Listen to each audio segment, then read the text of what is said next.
잠깐 이게 뭐 좀 약간 그랜저니까 좀 진중하게 해야 되는 거 아니야? 안녕하세요. 오늘의 모카 김한용입니다. 네, 요즘 그랜저 스파이샷이 여러 가지가 나오고 있습니다. 근데 이번에 나온 사진은 조금 특이한 점이 있어요. 그랜저 실내가 살짝 보이게 찍혔는데요. 이 사진 잘 보면요, 묘한 점이 있습니다. 스티어링 휠, 이 핸들이 좀 희한하네요. 스포크가 4개 있는 차도 있고 2개 있는 차도 있고 3개 있는 차도 있고 뭐 많잖아요. 근데 얘는 지금 스포크가 1개입니다. 스포크 1개로 이게 스티어링 휠이 되나? 이게 돼요? 이거 괜찮아? 괜찮다고 합니다. 심지어 여러분들이 잘 기억이 안 나서 그렇지 이미 여러 번 보셨던 방식이에요. 그랜저 핸들 이렇게 나오는지 어떻게 나오는지 이런 거 간단히 살펴보도록 하겠습니다. 네, 더 팰리세이드 순수 오너 클럽에서 이렇게 사진을 올려주셨는데요. 야, 대단합니다. 팰리세이드 순수 오너 클럽은 얼마나 대단한 클럽인지 새로운 정보는 여기서 다 볼 수 있는 것 같아요. 그러면 바로 사진부터 한번 보도록 할게요. 이게 확대된 걸 보면요, 야, 이게 맞나? 이게 진짜인가 싶죠? 핸들이 뒤집혀 있긴 한데 이게 말이 되나? 스포크가 하나? 에이, 그럴 리가 없지 하실 텐데요. 사실 그럴 리가 있습니다. 뭔지 대충 아시는 분들은 연식이 있는 아재 인증인 거죠. 그랜저 시초 1세대 각 그랜저에서 봤던 그 핸들이죠. 1세대 그랜저 핸들 이렇게 생겼죠. 다들 기억하시나요? 원스포크 핸들이었고요. 그 핸들도 정말 굉장히 얇았어요. 그래서 사장님 차의 느낌이 물씬 풍겼죠. 이걸 그대로 오마주한 자동차입니다. 야, 이걸 그대로 갖고 왔다. 이거 쉽지 않았을 텐데. 왜냐하면 이게 그때 당시에도 약간 까딱거린다 이런 얘기들이 좀 있었거든요. 근데 요즘에 이게 까딱거리면 용납이 안 될 거잖아요. 그 얘기는 이게 정말 까딱거리지 않게 이 안에 있는 소재를 굉장히 강한 걸로 했을 텐데, 뭐 탄소 복합 소재를 썼다든가 그냥 철이 아니라 휘어지지 않는 그런 요소를 썼을 텐데, 이 엔지니어링적으로도 굉장히 노력을 많이 기울였다는 뜻이겠죠. 이 헤리티지를 이어간다는 거, 이게 말이 쉽지 회사 전체가 디자이너에게 전권을 주고 디자이너가 난 이렇게 해야 되겠다, 이 비용적인 부분이나 엔지니어링적인 부분에서 이것들을 어떻게든 극복을 해야 되는 거기 때문에 이거는 사실 만만치 않은 거죠. 사실 이런 디자인을 하기 굉장히 어려운 부분이 또 있습니다. 이런 디자인은 그랜저 오마주잖아요. 갑자기 소나타에서 그랜저 오마주를 할 수는 없잖아. 아반떼에다 이걸 붙일 수도 없잖아요. 이걸 제네시스에 붙일 수도 없어요. 그러니까 이건 그랜저에만 붙일 수 있는 핸들입니다. 보통 스티어링 휠 어떻게 해요? 다 공유하잖아. 근데 얘는 공유를 할 수 없는 그랜저 전용 휠인 거죠. 전용 휠을 이렇게 만든다는 거, 이거는 사실 공유할 필요가 없다는 거죠. 그러니까 그랜저만 팔아도 충분히 물량이 된다, 이런 믿음을 갖고 있는 거예요. 그랜저니까 이거 뭐 연간 10만 대는 그냥 보장되니까 여기서 어떤 디자인 요소를 어떻게 해도 그냥 그랜저에만 붙여도 그래도 충분한 물량 다 받아줄 수 있다는 거죠. 그랜저만 할 수 있는 이런 디자인, 참 부럽기도 합니다. 그랜저가 86년생이죠. 86 아시안게임 하던 그 시절 이라고 합니다. 이라고 해요. 아시안게임, 어이구 참, 삼촌들은 아시안게임도 보고 좋으셨겠어요. 네, 이때 당시만 해도 이 핸들은 굉장히 대단했습니다. 굉장한 거였어. 그때 당시에 이거는 그냥 최첨단의 상징이었습니다. 왜냐면 핸들에 리모컨이 있었어. 와, 대박. 핸들에 어떻게 리모컨이 있어? 그랬죠. 지금이야 뭐 핸들에 리모컨 있는 거 당연하고, 요즘 뭐라 그래요? 리모컨이 뭐 이렇게 왼쪽에 있어야 되는데 오른쪽으로 가고 헷갈려서 쓸 수가 없네 이러잖아요. 그땐 리모컨이 있었으면 무슨 소리 하는 거야. 지금 리모컨에 버튼이 지금 10몇 개가 달려있고 다이얼 돌리고 막 그럼 됐지. 그걸 뭐 요걸 뭐 버튼이 좀 이상하네 이런 얘기를 제가 합니다. 제가 그런 얘기 하죠. 어쨌든 그때 당시는 리모컨이 있는 것 자체가 정말 충격이었습니다. 그때는 1980년대잖아요. 그때 당시는 핸들에 리모컨이 있으면 큰일 나는 줄 알았어요. 무슨 운전에 뭐 큰 방해가 된다거나 에어백 터지는데 그거 리모컨 있으면 리모컨이 튀어나와서 눈에 박힐 거 아니야, 이런 생각을 했습니다. 그래서 아예 리모컨을 핸들에다 붙이는 발상을 못했어요. 일단 BMW 7 시리즈 이렇게 생겼고요. 당시에 S클래스 핸들 이렇게 생겼습니다. 그때 그랜저 경쟁 모델이라고 할 차가 사실 국내에는 없었는데 그래도 그나마 경쟁 모델인 게 대우 로얄 슈퍼살롱, 뭐 임페리얼 이런 거였죠. 네, 이런 차들도 핸들이 이랬죠. 리모컨 같은 거 못 붙인 거예요. 현대차가 정말 시대를 앞서 나갔구만. 야, 현대차 역시 갓현대 이러실 수도 있는데, 사실 리모컨은 그때 당시 주로 일본 차에만 있었습니다. 그때는 버블도 아니었지. 진짜 성장하던 시절입니다. 그때는 TV, VTR 이런 것들을 일본이 주도해서 막 전 세계에 뿌린 거잖아요. TV는 사실 뭐 미국 주도였겠지만 이 VTR은 일본 주도로 만들어서 전 세계에 뿌린 그런 방식이죠. 뭐 소니의 베타 방식이라든지 이런 방식 자체를 일본이 만들었으니까. 어쨌든 그런 시절이었고요. 그래서 일본이 뭔가를 만들면 다른 나라에서 첨단 문물이라고 일본 문물 막 받아들이던 그런 시절이었습니다. 그때 집에 가면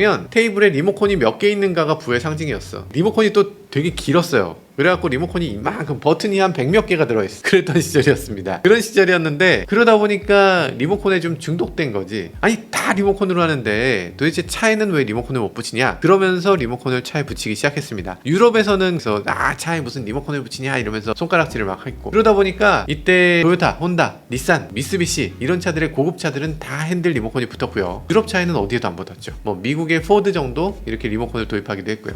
그랜저는 그러면 왜 리모컨이 붙어있나? 뭐 당연히 아시겠지만 그랜저 이렇게 생겼고 미쓰비시 데보네어 이렇게 생겼습니다. 어잉? 실내는 그랜저 이렇게 생겼고 미쓰비시 데보네어 이렇게 생겼어요. 잠깐, 앞모양, 옆모양, 뒷모양, 실내 다 똑같네? 외관 실내 보면 구분이 안 되죠. 왜냐면 그대로 만들었으니까. 1세대 그랜저는 완전한 국산차는 아니에요. 설계부터 시작해서 모든 걸 미쓰비시가 한 겁니다.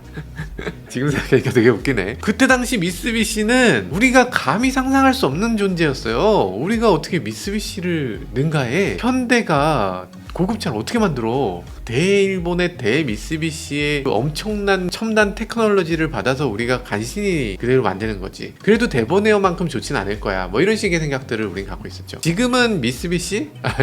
뭐 인수할까? 이런 느낌 아닌가? 어쨌든 그때 당시는 어마어마한 거였어요. 그래서 이 핸들이 데보네어 핸들이고 이게 그랜저 핸들. 그러니까 데보네어의 이 핸들의 버튼 디자인까지 그대로 가져온 거죠. 그럼 이 핸들의 리모컨, 이게 어떤 기능이 있었나? 일단 여기 전원 버튼이 있습니다. 전원 버튼 이거 뭘까? 라디오 켜고 끄고 하는 버튼이에요. 그리고 또 옆에 보면 FM, AM 써 있어요.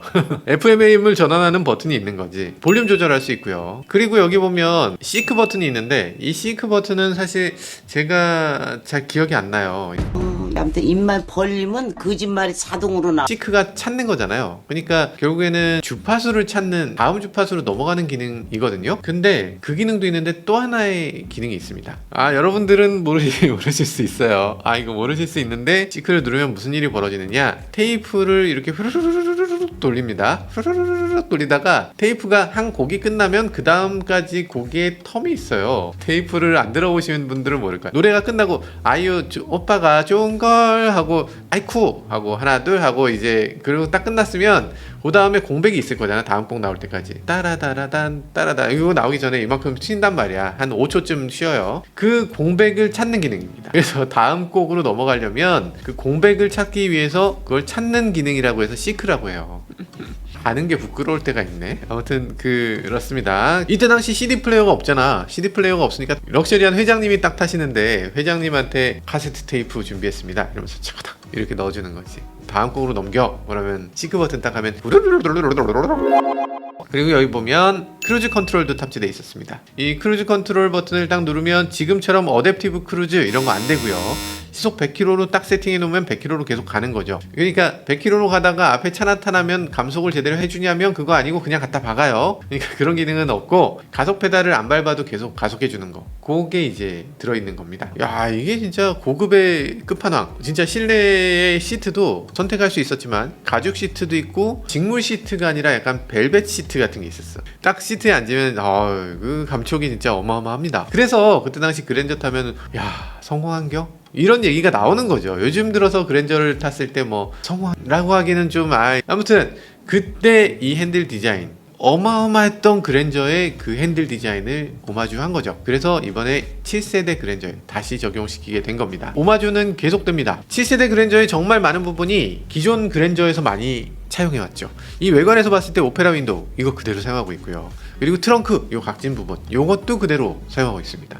프레임리스 도어 이건 사실 오리지널 그랜저는 아니고 그랜저 XG에서 가져온 것 같고요. 그리고 전체적으로 봤을 때 이제 외장은 물론이고 실내까지도 이런 각 그랜저의 요소, 이 기존 그랜저의 요소들을 적극적으로 도입하고 적극적으로 오마주하고 있다 이런 느낌이 드네요.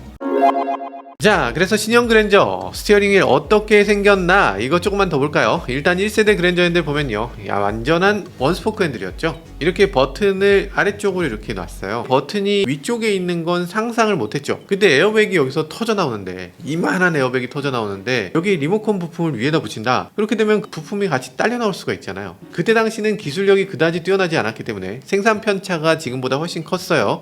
그래서 이게 튀어나올 때 그 만에 하나 뭔가 딸려 나올 수가 수가 있는 거죠. 정말 공차 없이 딱 맞는 디자인을 할 수가 없었어요. 그래서 이 리모컨 버튼들을 아래쪽으로 옮겨 놓을 수밖에 없었던 거죠. 그리고 또 좋은 점이 있는데, 그때 당시 이 버튼을 아래쪽으로 옮긴 그랜저를 타보면 이렇게 돌렸을 때 컬럼 스위치들이 그대로 여기 보입니다. 딱 잡았을 때 이쪽 컬럼 스위치들이 양쪽으로 그냥 보입니다. 지금은 컬럼에 뭐라고 써있지만 그게 보이진 않잖아요. 이렇게 봐야 되잖아. 근데 그게 아니고 그냥 딱 앉아서 보면 컬럼이 보여. 정말 좋죠. 그리고 또 좋은 점은 계기판이 위에 그대로 잘 보이고, 핸들을 90도 돌려도 계기판이 그대로 보입니다. 너무 좋지 않아요? 정말 좋은 디자인이라고 할 수 있죠. 근데 요즘 기준으로 봤을 때는 사실 리모컨이 밑에 있다, 그럼 이거 불편하다는 얘기 하겠죠. 그래서 이 스파이샷 사진을 잘 보면요, 양쪽 옆에 3시 9시 방향에 리모컨 버튼이 추가로 장착되어 있는 걸 볼 수가 있습니다. 이 리모컨이 이렇게 추가로 장착돼서 가운데 스티어링 휠 혼 커버까지 이렇게 이어질 것 같이 생겼는데 중간이 끊어져 있어요. 그러니까 이게 묘하게 살짝 떨어져 있네요. 기존 그랜저의 헤리티지도 살리면서 이 편의성도 더한 그런 디자인이라고 할 수 있습니다. 또 특이한 게 있습니다. 여기 현대 엠블럼도 없어요. 현대 엠블럼 뺀 게 지금이 처음은 아니죠. 이 아이오닉 5에서도 엠블럼 없고 캐스퍼에서도 엠블럼 없앴는데, 그럼 그렇다 치는데 그랜저에도 엠블럼을 빼면 이거 뭐 현대 브랜드 끌고 가는 플래그십인데, 야, 이 현대를 떼고 간다? 좀 섭섭하네요. 하긴 뭐 1세대 그랜저도 없었긴 해요. 그러니까 현대로 봐주는 게 아니라 그랜저 자체를 하나의 브랜드로 봐달라, 이런 의미로 보여지기도 합니다. 이걸 보니까 뭔가 떠오르는 게 있어요. 일찌감치 공개됐던 그랜저 EV 콘셉트. 이 EV 콘셉트 보면서 그랜저의 이미지를 잘 살리면서 인테리어도 잘했고, 그래서 굉장히 사이버틱하면서 미래적이면서 이렇게 나올 리는 없지, 이렇게 생각했었는데, 이번에 이 스티어링을 디자인 보면 이게 이렇게 돼 있네요. 이게 똑같아요. 가만 보니까 이 그랜저 EV가 신형 그랜저의 모습을 미리 보여준 것 같습니다. 근데 EV에는 또 특이한 게 하나 있죠. 이렇게 보면 이 아래쪽에 플라스틱 부분이 있는데, 양산차 스파이샷도 오면 이렇게 뒤집었을 때 여기 플라스틱이 있어요. 이게 그랜저 EV 콘셉트카에선 이게 디스플레이거든요. 여기 그래픽이 막 나타나는 건데, 이게 양산차에서는 무슨 역할을 할지, 그냥 투명한 장식인지 아니면 이 안에 진짜 디스플레이를 넣었을지, 이런 것도 궁금해지네요. 스티어링 휠에 디스플레이가 들어간 자동차 바이톤 있는데 양산이 안 됐죠. 아마 최초가 되지 않을까? 넣으면 정말 세계 최초로 정말 멋진 디자인이 될 것 같아요. 스티어링 휠에서 뭐 좀 하면 좋잖아. 음악 다음 곡으로 넘기기, 리모컨으로 해야 되는 중요한 내용들, 아이패드나 아니면 아이폰처럼 이렇게 터치할 수 있도록 하는 그런 중요 버튼들을 그때그때 불러올 수 있게, 내가 원하는 버튼들도 하고, 뭐 내비게이션으로 어디 목적지를 설정했을 때는 거기 내비게이션 주요 버튼들을 쓰기도 하고, 뭐 이런 식으로 내용이 바뀌는 그런 버튼이 된다면 너무 좋을 것 같네요. 설마 되지는 않겠죠. 자, 그러면 그랜저 EV에서 굉장히 많은 부분이 적용이 되려나 보다, 이런 생각이 들죠. 그럼 그랜저 EV에서 또 어떤 부분이 신형 그랜저에 적용될까 한번 살펴보면요, 실내에 보면 이렇게 일체형 디스플레이가 있습니다. 이렇게 일체형 디스플레이가 있는데, 요게 계기판 센터 디스플레이 이렇게 하나로 이어가는 거, 요거 그대로 적용될 것 같죠. 수평의 대시보드, 그랜저 특유의 수평으로 쭉 뻗은 대시보드, 이것도 가져갈 것 같죠. 그리고 앰비언트 라이트 이런 식으로, 앰비언트 라이트도 굉장히 적극적으로 할 것 같고요. 그랜저 EV 콘셉트 얼토당토하는 컨셉트라고 생각했는데, 가만 보니까 앞으로 이런 것이 되겠다라는 걸 미리 보여주는 약간 예고편 같은 느낌이 들기도 하네요.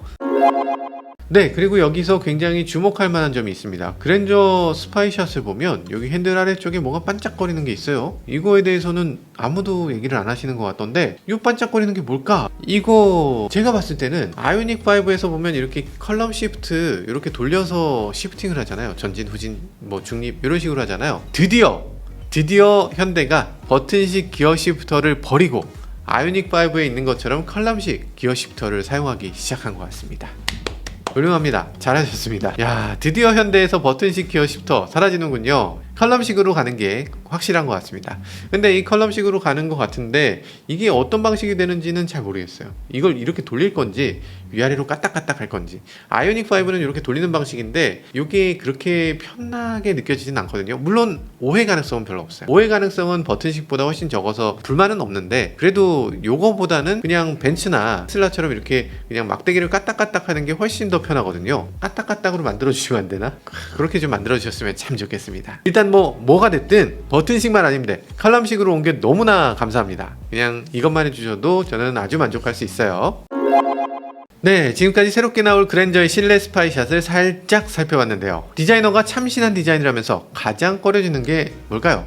어쩌면 낯설어지는 것인지도 모르겠어요. 완전히 새로운 것들을 원하지만 그렇다고 해도 너무 낯설면 일반인들 입장에선 받아들이지 못하게 되는 거죠. 그래서 이례적인 디자인을 하면서 과거를 거기에 섞는 이런 레트로 퓨처 디자인이 요즘 대세를 이루고 있는 건데요. 해외에서도 많이 있죠. 푸조도 그렇고 르노도 그렇고 뭐 유럽 디자인 회사들이 다 이런 식으로 디자인을 해왔죠. 현대도 마찬가지입니다. 그랜저 EV나 포니 EV 이런 차들에서 보여줬듯이 이 현대가 앞으로 나가는 디자인 방향, 이런 것들이 레트로 퓨처로 가는 것인가 하는 생각이 들기도 하네요. 비록 나이는 들었지만 젊은, 올드하지만 새로운 걸 기대하는 이런 소비자들에게 잘 어필할 수 있는 좋은 전략이 아닌가 생각됩니다. 그랜저에 대한 다양한 얘기들 다음 영상에서 이어가 볼 텐데요. 곧 나올 신형 그랜저에 대한 새 소식 보시려면 뭐 해야 되죠? 네, 구독과 좋아요 부탁드리겠습니다. 지금까지 저는 모카 김한효였습니다. 감사합니다.